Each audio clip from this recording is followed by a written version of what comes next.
जीवन को पलटाने वाली एक अद्भुत कहानी पार्ट 2। ओम शांति। हापुड़ में हंगामा।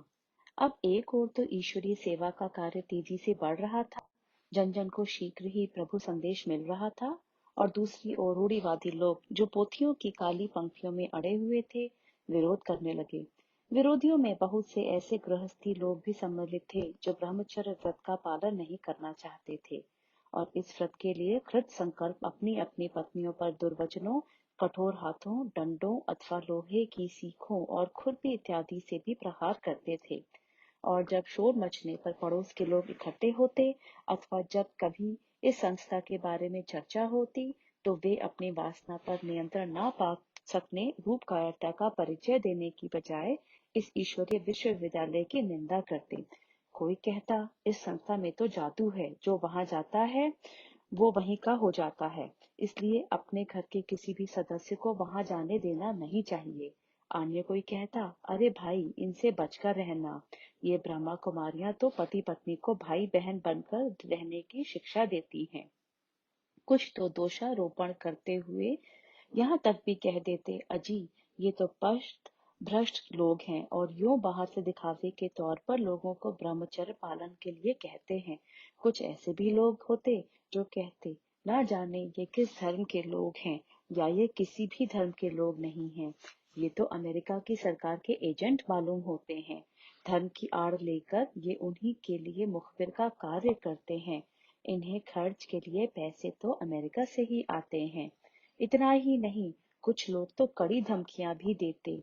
वे कहते, हम आपके सेवा केंद्र को आग लगा देंगे और इस ईश्वरीय विश्वविद्यालय को जड़ से उखाड़ देंगे।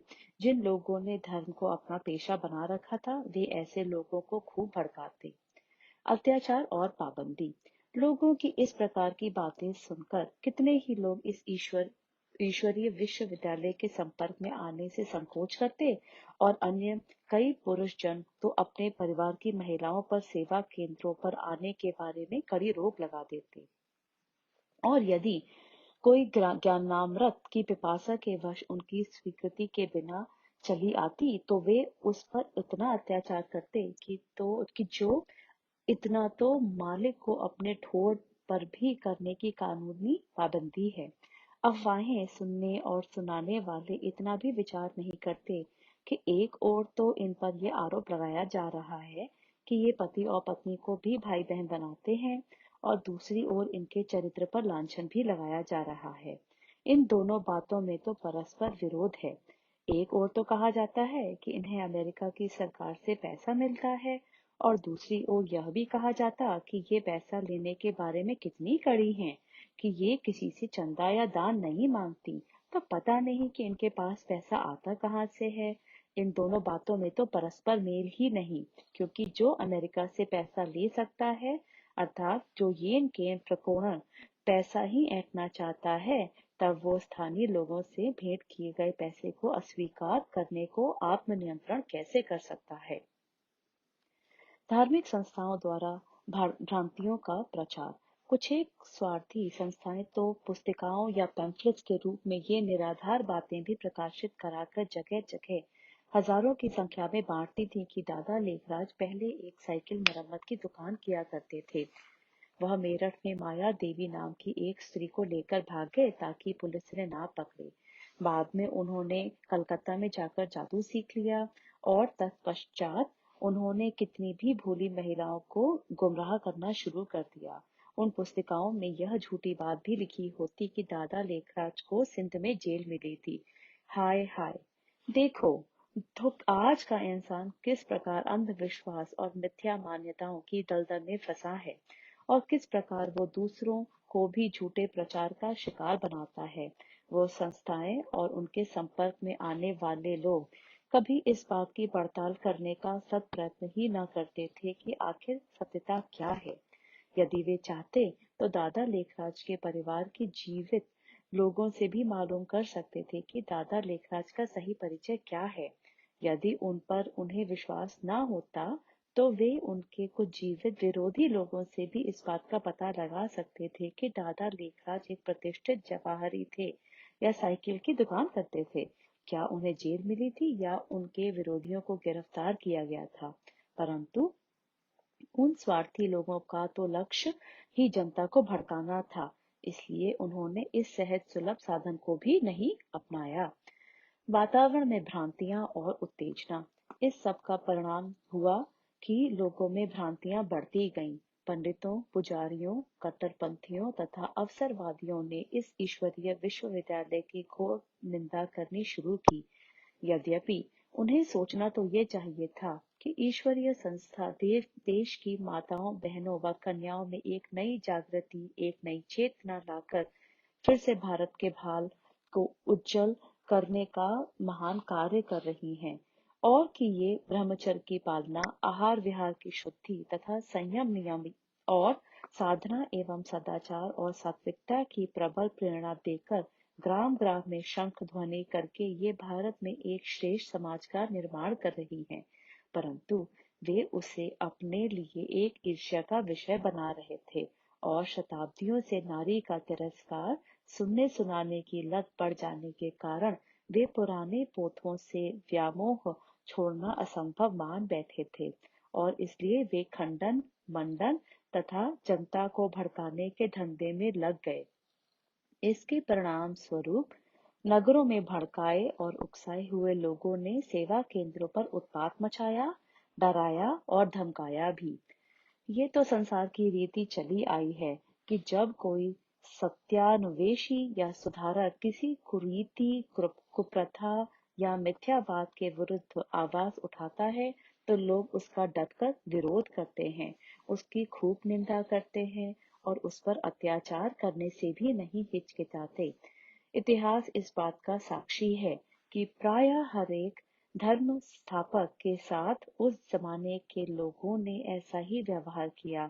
स्वयं श्री भगवत गीता और श्रीभद भागवत के अध्ययन से भी यह स्पष्ट है कि 5000 वर्ष पूर्व जब भगवान का अपना अवतरण हुआ था, तब भी लोग उन्हें नहीं पहचान सके थे, और तब कई ऋषिगण अपनी पत्नियों को अथवा कई गोपजन अपनी गोपियाओं को प्रभु की ज्ञान मुरली सुनने से रोकने का अकृत्य करते रहे। भगवान तो आए ही हैं सर्वोच्च धर्म की स्थापना करने के लिए, परंतु उस समय के विपरीत बुद्ध लोग अपने कुछ संस्कारों के वश उन्हें दुष्टांत भी देते रहे।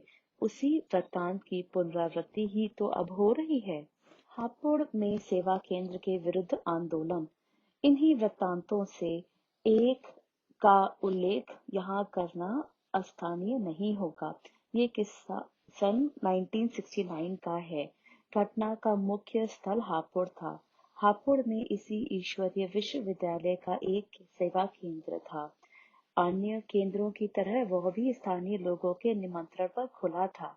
निमंत्रण देने वाले लोग स्वयं ही केंद्र की आर्थिक जिम्मेदारी को स्वेच्छा से निभाते थे। केंद्र पर आने वाले सभी लोग, चाहे वो बालक थे या प्रौढ़ अवस्था के थे, स्वयं को ईश्वरीय विद्या का विद्यार्थी और योगाभ्यासी मानते थे।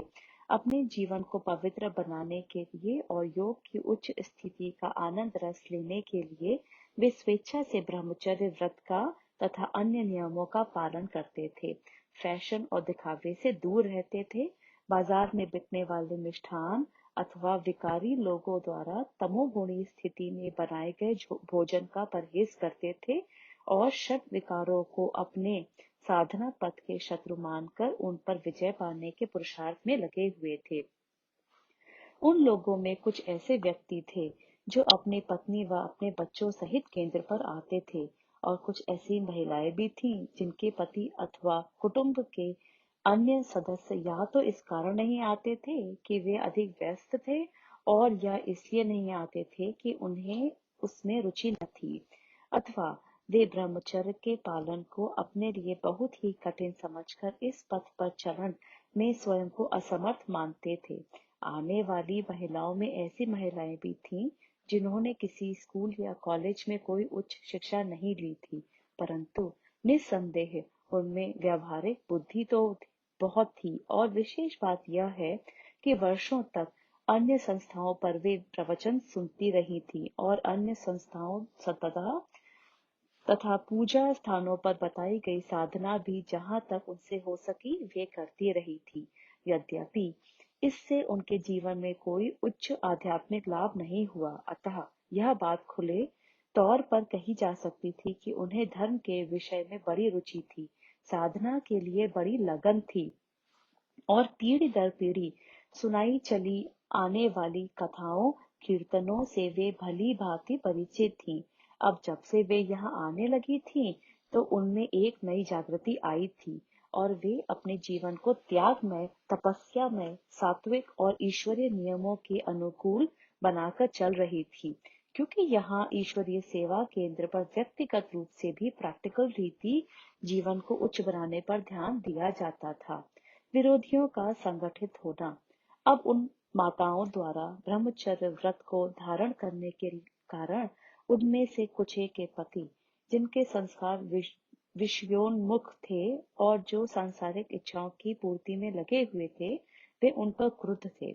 जहाँ कहीं उनका उठना बैठना था, वहां वे अपने गम और गुस्सा प्रकट करते थे, परंतु अपनी कमजोरियों को ना बताकर सेवा केंद्रों की ही निंदा करते थे। इधर उन दिनों विधानसभा और संसद के चुनाव के दिन भी नजदीक थे, अतः जब चुनाव के प्रत्याशी लोगों से उनका मिलना होता, तो वे उनसे यही कहते कि हम आपको वोट देंगे और दिलाएंगे भी, परंतु यह शर्त है कि आप हापुड़ से इस प्रजापिता ब्रह्मा कुमारी संस्था के सेवा केंद्र को हटवा दो। इसी प्रकार वे लोग अन्य प्रचार संस्थाओं में जाकर वहां के पंडितों, पुरोहितों, पुजारियों अथवा प्रचारकों को भी कहते, देखो तो ये ब्रह्मा कुमारियां कैसा प्रचार कर रही हैं, ये कैसा नया पंथ चला रही हैं। आप लोग अपने अपने स्थानों पर उनके मत का खंडन करते हैं, परंतु उनके विरुद्ध आप कोई ठोस कदम क्यों नहीं उठाते। आप लोग इनके विरुद्ध कुछ करेंगे तो हम आपको पूरा पूरा सहयोग देंगे। वह पंडित और पुजारी वर्ग के लोग तो पहले से ही यही चाहते थे कि ईश्वरीय विश्वविद्यालय के विरुद्ध बड़े पैमाने पर कुछ किया जाए, क्योंकि उनके अपने विषय वर्णों में से ही नर नारी अब ब्रह्मा कुमारी सेवा केंद्रों पर जाने लगे थे। उनके मन में तो इस ईश्वरीय विश्वविद्यालय के विरुद्ध ईर्ष्या भी थी और घृणा भी थी, क्योंकि उनके कई शिष्य उनके पास आकर कहते कि ब्रह्मा कुमारियां प्रैक्टिकल जीवन के लिए पुस्तक पढ़ें बिना ही अपने अनुभव के आधार पर बहुत सरलता एवं मधुरता से अच्छी शिक्षा देती हैं और योग भी सिखाती हैं। आप भी योग सिखाइए। अन्य कई शिष्य उनसे कहते, महाराज ब्रह्मा कुमारियां तो कहती हैं कि आत्मा निर्लेप नहीं है और आत्मा सर्वव्यापक भी नहीं है, परंतु आप तो ऐसा मानते ही नहीं।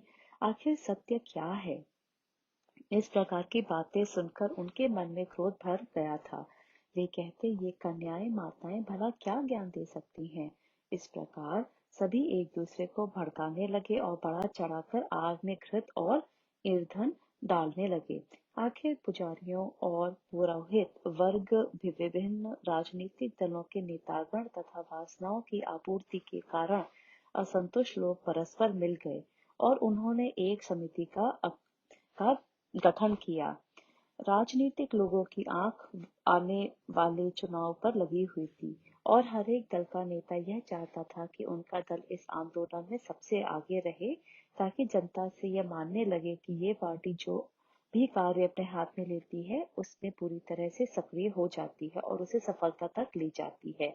इधर कुछ धार्मिक संस्थाएं जिनके नियमों में खंडन मंडन भी एक मुख्य नियम है, उनके मंत्री इस विरोध कार्य में खूब बढ़ चढ़कर हिस्सा लेने लगे, ताकि वे लोग प्रिय भी हो जाएं, यश लाभ भी कर लें और अगले वर्ष उनकी संस्था के सदस्य उन्हें फिर से मंत्री पद के लिए इस आधार पर निर्वाचन करें कि उन्होंने खंडन का खूब जोरदार कार्य किया।